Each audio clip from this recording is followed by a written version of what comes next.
bi tariqati haula'il khulafa, untuk kita mengikuti para al-khulafa ar-rasyidin. Kemudian di pertemuan ini musannif melanjutkan, wa hadza innama huwa fi haqqil muqallid fi tilkal azminatil gharibati min zamani sahabah. Yang dimaksud mengikuti para sahabat, terlebih khusus al-khulafa'ur rasyidun, itu haknya muqallid, orang yang mengikuti di zaman yang dekat dengan zaman sahabat. Jadi kalau mereka hidup di zaman sahabat, wajib mengikuti sahabat. Namun di zaman kita ini yang mengatakan musannif, pengarang ini wafat 1331 Hijriah. Ya, pengarang syarah kitab ini wafat 1331 Hijriah. Beliau mengatakan, adapun di zaman kami atau di zaman kita, maksudnya zaman beliau, apalagi zaman kita, tidak boleh mengikuti kecuali hanya kepada 4 mazhab yang terkenal itu. Mazhab Hanafi, mazhab Maliki, mazhab Syafi'i, mazhab Hambali. Dan tidak dibenarkan kita mengambil pendapat sahabat, karena zaman kita bukan zaman sahabat. Yang benar kita mengikuti pendapat para imam dan ulama-ulamanya di 4 mazhab. Itu jika di zaman kita. Kalau di zaman yang berdekatan dengan zaman sahabat, wajib mengikuti sahabat. Berdekatan dengan zaman Ahlul Bait, yang Ahlul Kisah, mengikuti Ahlul Bait yang Ahlul Kisah di zaman tersebut. Tapi kalau zamannya sudah jauh dari zaman sahabat, jauh dari zaman Rasul, jauh dari zaman Ahlul Bait, Ahlul Kisah, wa imam-imamnya, maka yang wajib kita ikuti 4 mazhab tersebut. Lianna madhahibal arba'ati qad hurrirat wa 'urifat qawaiduha wastukirat ahkamuha. Sebab mazhab-mazhab yang 4 sudah mengumpulkan seluruh pendapat sahabat. Seluruh. Sudah mengumpulkan semaksimal mungkin seluruh riwayat hadis Nabi. Sehingga hafalan ulama setelah masa sahabat lebih banyak hafalannya dibanding sahabat itu sendiri. Misalnya Abu Hurairah dianggap sebagai sahabat yang paling banyak menghafal hadis Nabi. Taruhlah 10.000 hadis. Karena ada sebagian hadis yang tidak diriwayatkan menurut beliau. Sebagiannya 5.000. Tapi ulama setelahnya ada yang menghafal sampai 100.000. Ada yang menghafal hingga 500.000 hadis. Bahkan ada yang menghafal hingga 1 juta hadis Nabi. Coba bandingkan dengan sahabat Nabi Abu Hurairah yang hanya menghafal 10.000 hadis misalnya, dengan ulama setelahnya yang menghafal 1 juta hadis. Terpaut sangat jauh. Bukan dalam rangka merendahkan sahabat, tidak. Artinya sahabat yang meriwayatkan hadis per orang, yaitu yang mereka punya riwayat itu. Tapi ulama setelahnya kan mengambil riwayat dari banyak sahabat. Jadi memang secara otomatis jumlah hafalannya lebih banyak. Sehingga mereka bisa memahami hukum yang sudah diseleksi. Dari riwayat ini dikumpulkan, disimpulkan hukum. Sehingga ini yang lebih kuat untuk kita ikuti. Gitu. Maka di sini pengarang kitab Al-Jawahir Al-Lu'lu'iyah menyatakan karena 4 mazhab qad hurrirat, mereka sudah mengkodifikasi semua riwayat baik dari Nabi maupun sahabat-sahabat Nabi semaksimal mungkin. Setelah dikodifikasi, tarjih, diseleksi mana pendapat yang kuat. Karena kembali lagi ada juga perbedaan pendapat di kalangan para sahabat, sebagaimana pembahasan yang lalu kita bahas. Dari Al-Khulafa'ur Rasyidun itu sendiri, kata hin itu ternyata berbeda pendapat. Sudah dikodifikasi, kemudian namanya tadwin. Setelah ditadwin, dikodifikasi, ditarjih, seleksi mana yang kuat pendapat itu. Setelah ditarjih, baru disimpulkan menjadi hukum. Namanya tahrir. Tahrir itu diuraikan, ya. Baru jadilah ilmu fikih dengan hukum-hukumnya. Nah, jadi zaman sekarang yang wajib kita ikuti madzhab al-arba'. Bagi kita ahli sunnah wal jamaah. Dan kalau mengikuti satu aja, jangan ngambil semua pendapat digabung-gabung. Kecuali keadaan darurat. Makanya mufti di Hadramaut dulu, pengarang kitab Bugyat Al-Mustarsyidin, Al-Habib Abdurrahman Al-Masyhur,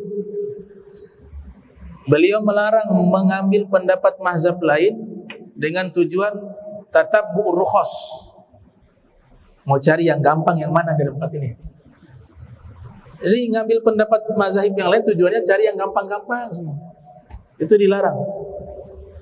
Boleh berpindah mazhab dalam keadaan darurat atau ada maslahat yang besar di situ. Namun dasarnya harus satu mazhab. Apalagi kita di Indonesia sudah terlanjur dari dulu Syafi'i. Terlanjur. Semua buku-buku yang ada diterjemahkan ini. Yang populer di Ternate misalnya Kunci Ibadah. Itu ditulis oleh Guru Alia di Semarang. Itu mazhab Syafi'i. Kunci Ibadah. Kalau antum komparasikan dengan Safinatun Najah karya Syekh Salim bin Sumair, hampir sama persis. Bahkan kitab fikih yang ditulis oleh pendiri Muhammadiyah, Kiai Haji Ahmad Dahlan, itu dikomparasi dengan mazhab Syafi'i, sama persis. Ada kunut subuh, ada kitabnya, ada di Jogja dicetak, banyak dijual di Jogja. Ada juga tata cara sholat, ya, buku namanya Tata Cara Sholat, dan buku-buku terjemahan lainnya. Semua itu adalah mazhab Syafi'i. Mazhab Syafi'i semua. Sehingga kita ketika sudah tinggal di satu wilayah yang memang dari dulunya mazhab Syafi'i, akan menyulitkan kita kalau kita gaya-gayaan mau pakai mazhab lain. Yang pertama, bukunya susah didapat di sini. Yang kedua, gurunya siapa?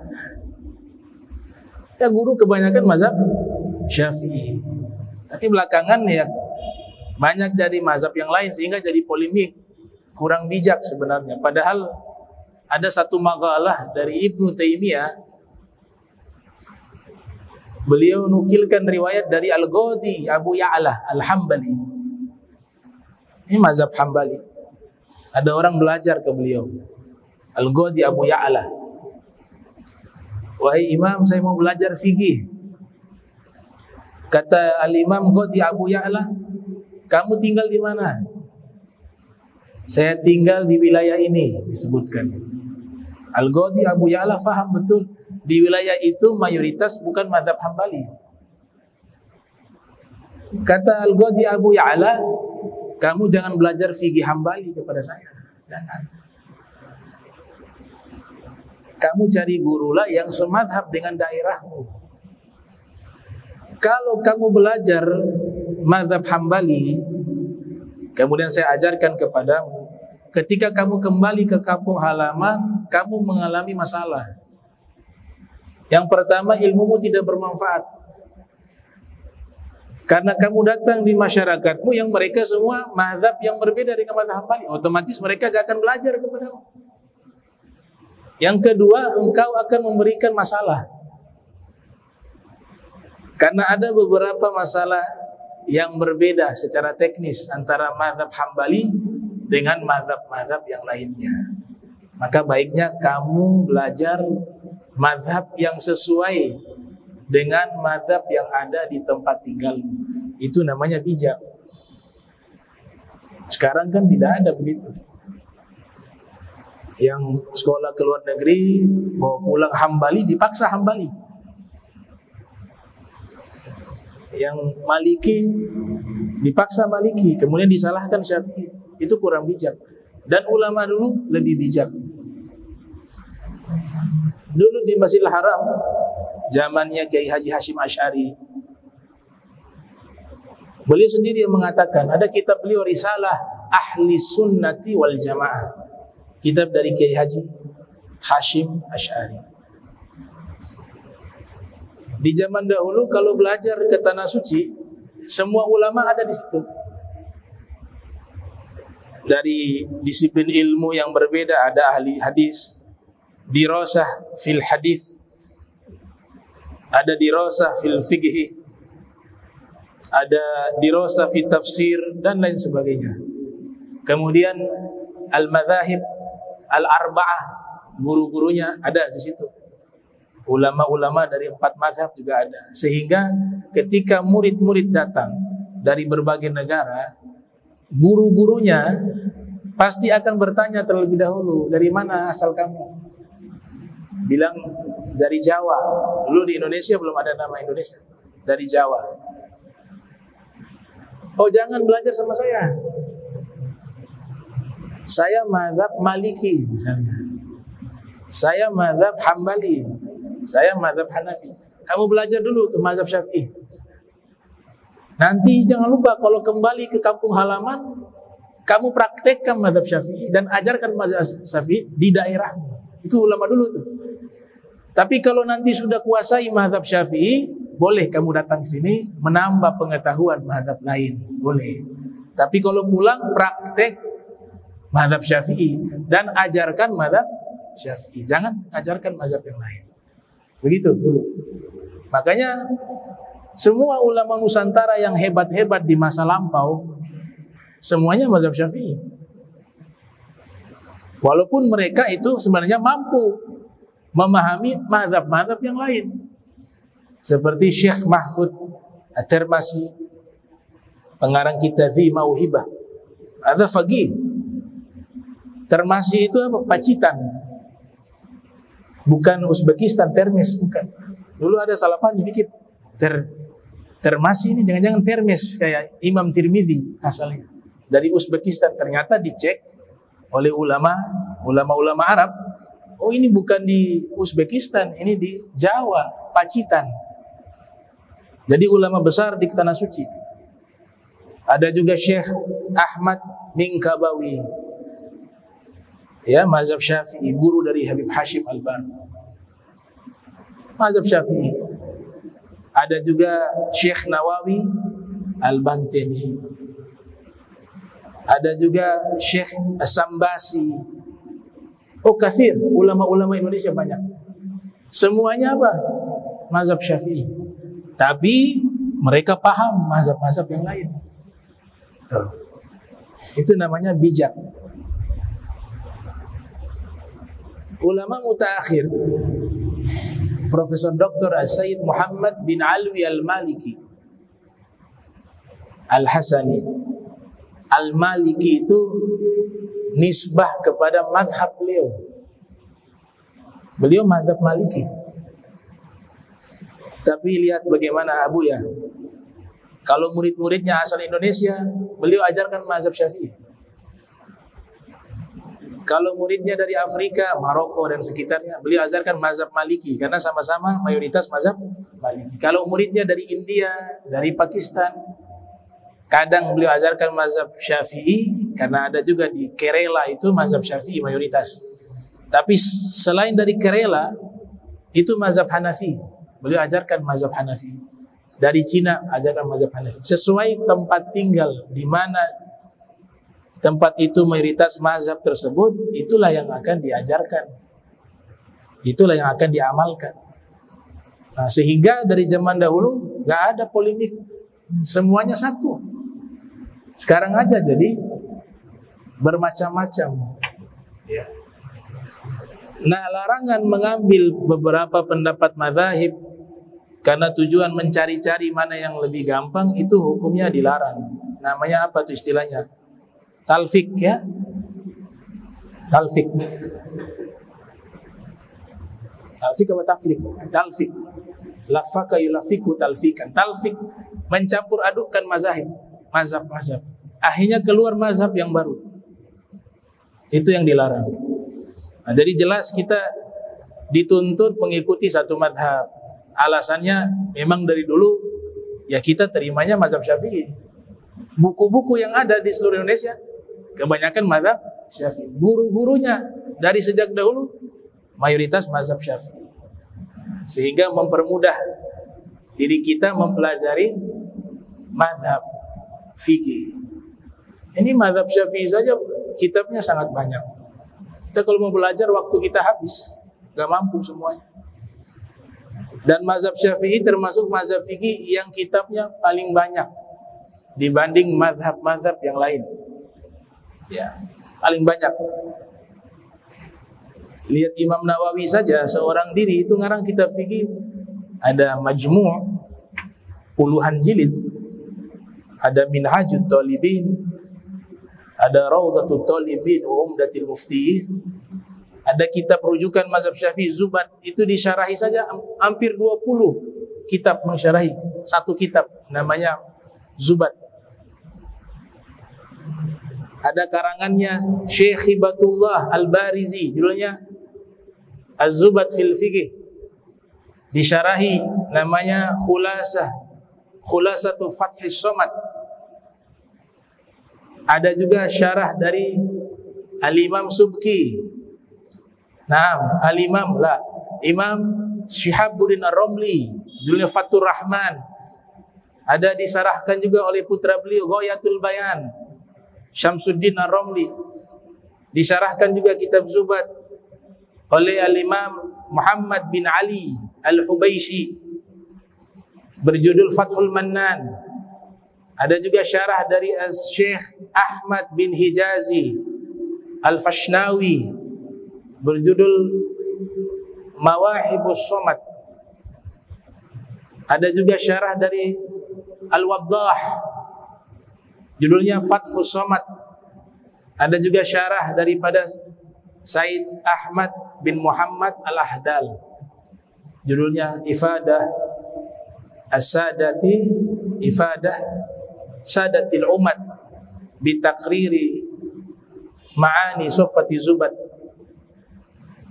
Dan Ibnu Ruslan juga menulis Syarah Nazim. Itu baru satu kitab ringkas 1000 bait. Disyarahi ada lebih dari 20 syarah, belum kitab-kitab yang lain. Itu masih mazhab Syafi'i itu. Belum matan-matannya.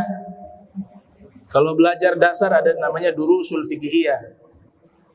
Dulu belajar ada juz 1, juz 2, juz 3, juz 4. Karangan Al-Habib Abdurrahman bin Segaf As-Segaf. Ada juga Zohirah karya Habib Umar. Ada juga Ar-Risalatul Jami'ah karya Al-Habib Ahmad bin Zaid Al-Habsyi. Naik ke atas sedikit Safinatul Najah karya Syekh Salim bin Sumair. Ada juga Safinatus Shalah. Naik lagi ke atas ada namanya Fathul Qarib. Naik lagi ke atas namanya Zubat. Ada Minhajut Talibin, Fathul Mu'in. Kemudian disyarahkan lagi ada Fathul Qarib. Ada juga syarahnya Fathul Qarib Hasiyah Bajuri. Ya, I'anatul Talibin juga ada. Oh banyak, itu semua bicara fikih. Dan itu berjilid-jilid. Nah, jadi untuk memahami mazhab kita sendiri butuh waktu yang sangat panjang. Terus kita mau nambah lagi yang lain, menyulitkan. Tujuan adanya mazhab untuk mempermudah kita. Nah, Makanya di sini jelas ya, dikatakan bahwa kita di zaman kita yang kita ikuti adalah mazhab 4 tersebut. Salah satu dari 4 mazhab tersebut. Karena sudah diuraikan, diseleksi, diketahui kaidah-kaidahnya dan sudah diriset dan diteliti hukum-hukumnya. Wa hamala dzalika As-Subki 'ala al-ifta' wal qada'i. Al-Imam As-Subki, di sini tidak ada keterangan As-Subki apakah ayah atau anak. Karena ayah juga alim ya, namanya Taqiyuddin As-Subki. Kalau ayahnya namanya Imam Taqiyuddin As-Subki. Ini pembesar-pembesar mazhab Syafi'i. Beliau lahir tahun 683. Wafat 765 Hijriah. Nah, 756 atau 765 antara itu saya lupa ya. 756 atau 765. Anak beliau ulama besar juga. Julukannya Tajuddin As-Subki yang mengarang kitab At-Tabaqat Asy-Syafi'iyyatul Kubra dan Jam'ul Jawami tentang usul fikih. Kelahiran 727 Hijriah. Wafat 771 Hijriah. Ada saudaranya juga namanya Subki juga julukannya. Dan semuanya menjabat sebagai hakim, qadhi, dan semuanya ahli fikih. Makanya Jam'ul Jawami itu kitab usul fikih level tertinggi termasuk. Yang sudah jadi kiai-kiai besar, ulama besar mempelajari kitab itu. Nah, ini pendapat beliau nih antara ayah atau anak ya. Beliau mengatakan begini,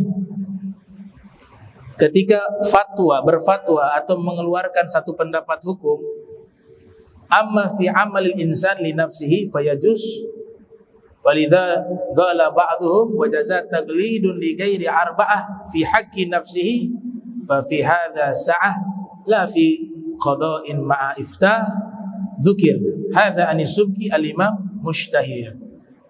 Ini pendapat beliau, kalau mengeluarkan fatwa dan mengeluarkan hukum harus menggunakan 4 mazhab.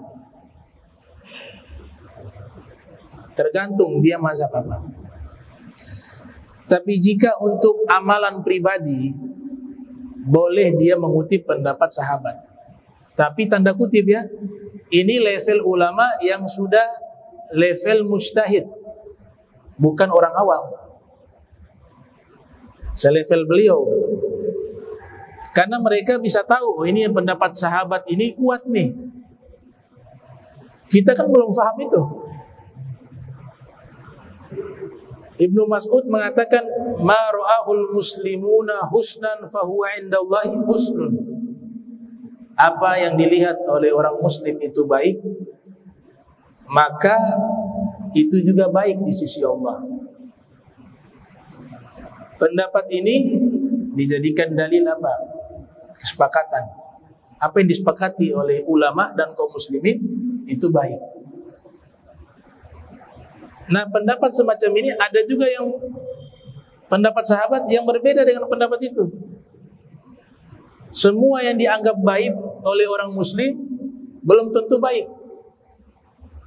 Ada riwayat itu juga kalau tidak salah dari Ibnu Umar. Kalau yang tadi dari Abdullah bin Mas'ud.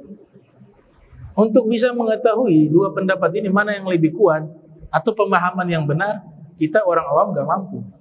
Tapi mereka bisa paham. Sehingga mereka bisa mengambil pendapat mana saja dari sahabat.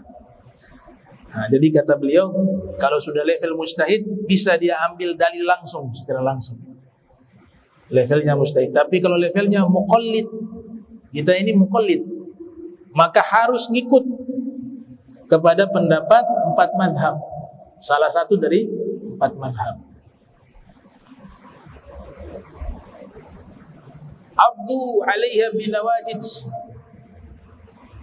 Kata Rasulullah sallallahu alaihi wasallam, gigitlah sunnah tersebut dengan gigi geraham.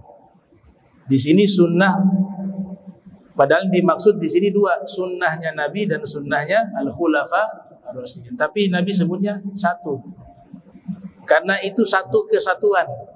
Sunnahnya Nabi dengan sunnahnya Al-Khulafa'ir Rasyidin itu sama. Satu sunnah. Al-Imam Ibnul Qayyim beliau mengatakan la yuhibbuka Allah illa idza ittaba'ta habibahu zahiran wa batinan wa saddaqtahu khabara wa ata'tahu amra wa ajabtahu da'wata wa athartahu taw'a. Itu ada dalam kitab Madarijus Salikin. Beliau lahir tahun 691 Hijriah, wafat 751 Hijriah. Al-Imam Ibnul Qayyim. Hadis ini menerangkan kita disuruh mengikuti sunnah Nabi dan sunnah para al-khulafa ar-rasyidin. Kata Ibnu Qayyim, Allah Ta'ala tidak akan mencintai dirimu kecuali engkau mengikuti kekasihnya, yaitu Nabi Muhammad sallallahu alaihi wasallam, secara zahir dan secara batin, zahiran wa batinan. Jadi ittiba kepada Nabi, qul in kuntum tuhibbunallaha fattabi'uni yuhibbukumullah wa yaghfir lakum dzunubakum. Itu maknanya ngikut Nabi bukan hanya ngikut secara zahir, tapi juga secara batin. Batin di sini mahabbah, al-ittiba wal mahabbah. Dari mahabbah nanti akan keluar ada namanya ta'zim, penghormatan. Jadi bukan hanya ngikut Nabi, oh sunnah Nabi itu begini.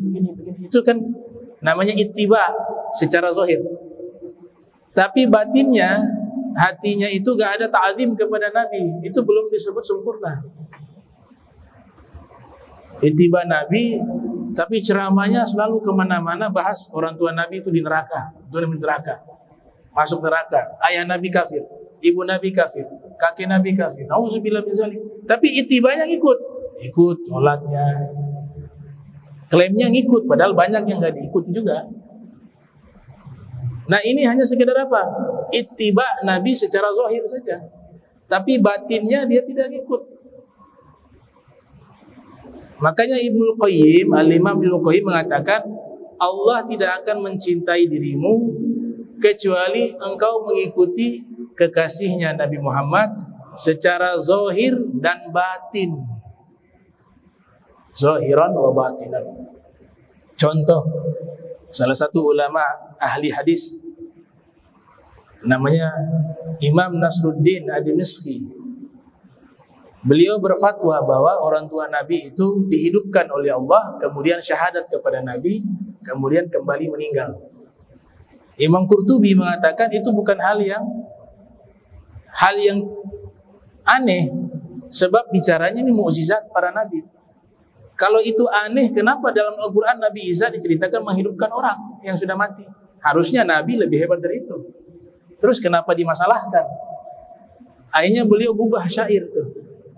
Syair untuk membela orang tua Nabi. Beliau menggubah ya, haballahun nabiyyah mazida fadlin ala fadlin wa kana bihi raufa fa ahya ummahu wa kadza abahu li imanin bihi ma'nan latifa fasallim fal qadir bidza qadir wa in kana al hadithu bihi dha'ifa. Kata beliau mengatakan Allah hidupkan, Allah berikan anugerah besar kepada Nabi Muhammad SAW dengan Allah menghidupkan ibunya Nabi dan ayahnya Nabi ketika Nabi ziarah untuk beriman kepada Nabi. Tapi waktu meninggal bukan meninggal dalam keadaan kafir, tidak. Meninggalnya masih mengikuti agama sebelumnya, agama Nabi Ibrahim. Nabi hidupkan untuk syahadat agar masuk ke agama Nabi Muhammad sallallahu alaihi wasallam. Kata beliau itu dalam syair, untuk beriman kepada Nabi sebagai ma'nan latifa, dalam sebagian naskah fadlan latifa, anugerah yang sangat lembut dari Allah. Fasallim, kata beliau, terimalah pendapat ini. Fal qadim bidza qadir, karena Allah yang maha qadim mampu menghidupkan orang mati. Wa in kana al haditsu bihi dhaifan, walaupun hadis tentang orang tua Nabi dihidupkan itu hadis yang lemah. Lihat, beliau faham hadis bahwa Nabi menghidupkan dengan izin Allah orang tuanya, itu hadis lemah, beliau faham. Tapi beliau mengatakan, tapi hal itu mungkin terjadi. Kalau Allah menghidupkan orang yang mati, apa susahnya untuk nabinya Muhammad SAW? Maka terimalah pendapat ini agar kalian selamat, kata beliau. Nah, ini ittiba zahiran wa batin. Al-Imam Suyuti juga menulis kitab khusus membela orang tua Nabi. Judulnya Masalikul Hunafa fi najati walidail Mustafa. Beliau membela mati-matian bahwa orang tua Nabi itu adalah orang yang beriman, bahkan bukan orang biasa. Mereka orang-orang pilihan. Ayahnya, ibunya. Jadi gak cukup hanya ngikut ajarannya, tapi hatinya gak ada cinta, gak ada ta'zim, gak ada takrib. Naqsun fil ittiba, cacat dalam ittiba.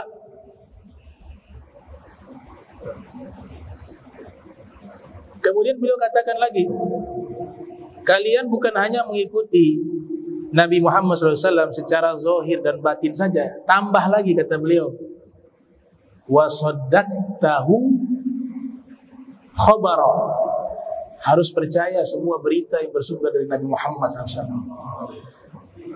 Nabi bilang begini, oh kita yakini betul udah. Dulu kan masalah Nabi katakan dalam hadis, tulang-tulang sendi jumlahnya sekian. Ternyata dari dunia kedokteran jumlahnya berbeda dengan hadis Nabi. Kita posisinya waktu itu, oh yang salah yang ini, yang dokter nih. Nabi gak mungkin salah, begitu namanya. Ternyata di riset, kesimpulan akhir yang benar Nabi Muhammad SAW. Itu. Ada urat halus yang tersembunyi sehingga gak kelihatan di sendi-sendi itu. Dijelaskan, wa saddaqtahu khabaran, kemudian wa ata'tahu amra, kamu harus patuhi beliau dengan semua perintahnya. Wa ajabtahu da'watan, kamu harus terima dakwanya. Wa athartahu tau'an, dan kamu harus mengutamakan semua ajaran Nabi Muhammad secara sukarela melebihi perintah-perintah makhluk lainnya. Itu baru namanya al-ittiba, ittiba kepada Nabi Muhammad sallallahu alaihi wasallam. Nah, secara zahir itulah kajian ilmu fikih tadi berkaitan dengan hukum fiilnya Nabi, perbuatan Nabi, itu ittiba secara zahir. Tapi jangan lupa, kita juga harus ittiba secara batin. Secara batin itu apa bicaranya? Tasawuf tadi. Tasawuf akhlak. Sebagaimana dikatakan misalnya Al-Imam Junaid Al-Baghdadi yang lahir tahun 215, wafat 298 Hijriah mengatakan, arba'un tarfa'ul abad ila a'la darajat wa in qalla ilmuhu wa amaluhu. Ada 4 amalan mengangkat seorang hamba ke derajat tertinggi walaupun ilmu dan amalnya sedikit. Yang pertama al-hilmu, santun atau lapang dada. Yang kedua at-tawadhu, rendah hati. Yang ketiga as-sakha'u, dermawan. Yang keempat husnul khuluq, akhlak yang baik. Wa huwa kamalul iman, itulah kesempurnaan iman. Ini namanya ittiba secara batin. Ada juga Imam Fudail bin Iyad, beliau mengatakan, lahir tahun 107, wafat 187 Hijriah. Khamsun min alamati syaqwah, 5 dari tanda-tanda kebinasaan tadi. Berarti ini harus apa? Dihilangkan sifat ini. Itu juga ittiba.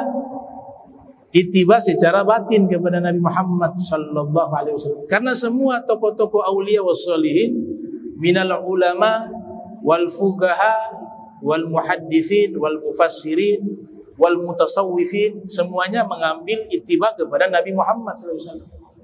Cuma yang ahli fikih ngambil ittiba Nabi yang zahir.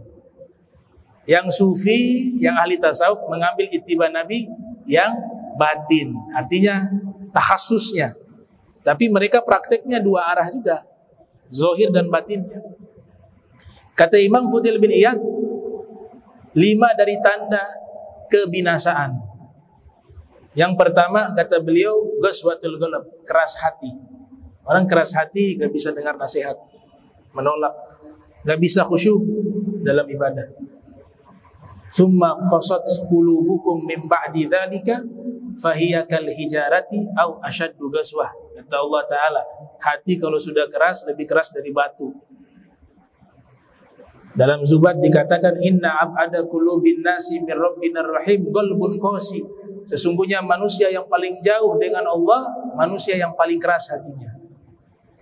Di ayat yang lain disebutkan penghuni neraka terbanyak adalah orang yang hatinya keras. Walaqad dzara'na li jahannama katsiran minal jinni wal ins lahum qulubun la yafqahuna biha wa lahum a'yunun la yubsiruna biha wa lahum adhanun la yasma'una biha ulaika kal an'am bal hum adall ulaika humul ghafilun. Coba lihat bagaimana Allah katakan, kami penuhi neraka jahanam banyak dari golongan jin dan manusia. Siapa mereka penghuni neraka terbanyak? Punya hati tapi gak digunakan berpikir. Kenapa? Karena hatinya sudah mati. Mau pikir bagaimana? Mau nerima kebaikan dari mana? Ketika hati sudah mati, fungsi mata, telinga sudah tidak ada artinya. Maka mereka tidak lagi melihat dengan matanya, tidak lagi mendengar dengan telinganya.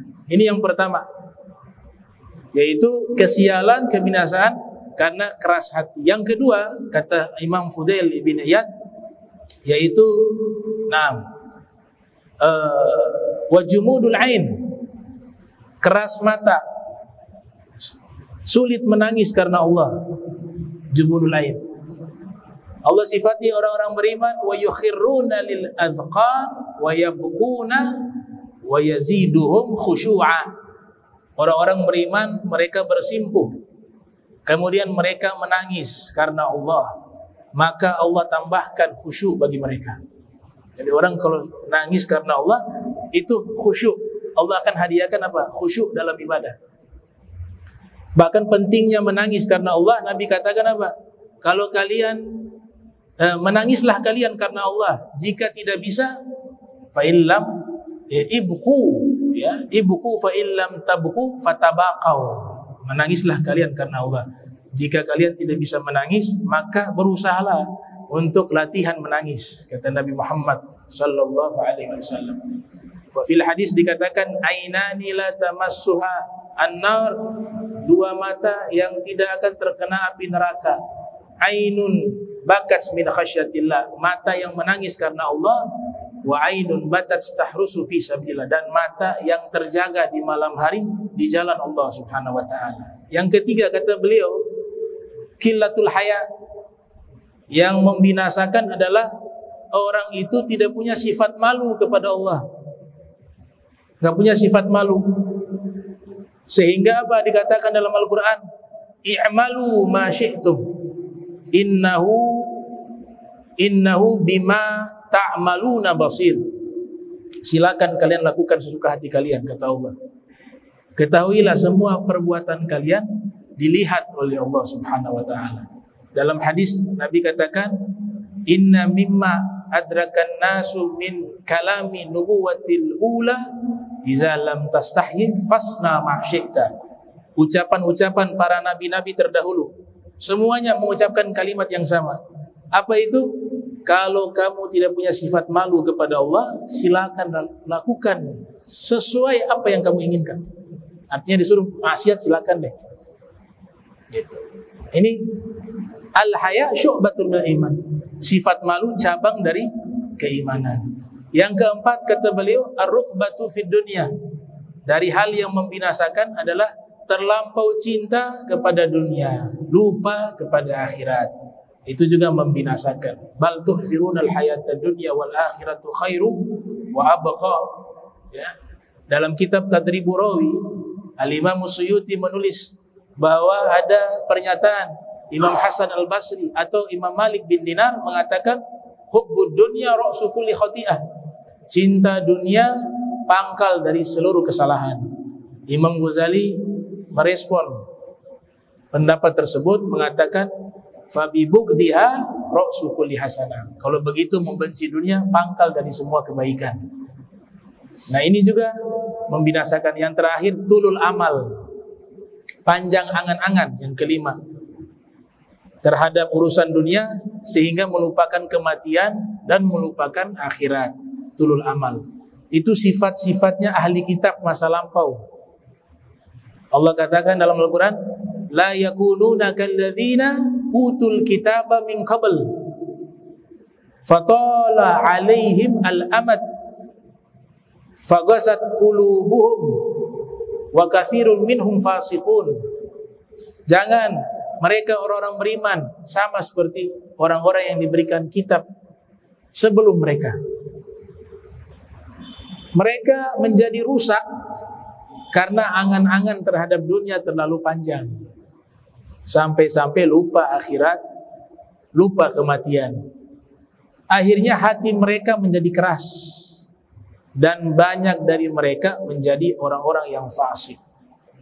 Imam Ali mengatakan, akhwafu ma akhafu ala hadhil ummah. Yang paling aku takutkan menimpa umat ini dua hal. Yang pertama, ittiba'ul hawa, mengikuti hawa nafsu. Dan yang kedua, tulul amal, panjang angan-angan terhadap dunia.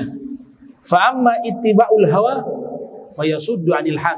Adapun mengikuti hawa nafsu itu akan menghalangi dari kebenaran.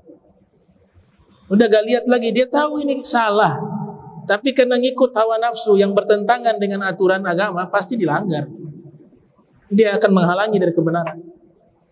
Dan kalau panjang angan-angan, kata Sayyidina Ali, fayunsil akhirah, akan membuat dia lupa kehidupan akhirat. Nah, ini 5 hal yang membinasakan menurut Imam Fudail bin Iyad. Inilah yang namanya ittiba kepada Nabi, bukan hanya zahir tapi juga dengan batin. Ya, mudah-mudahan kita bisa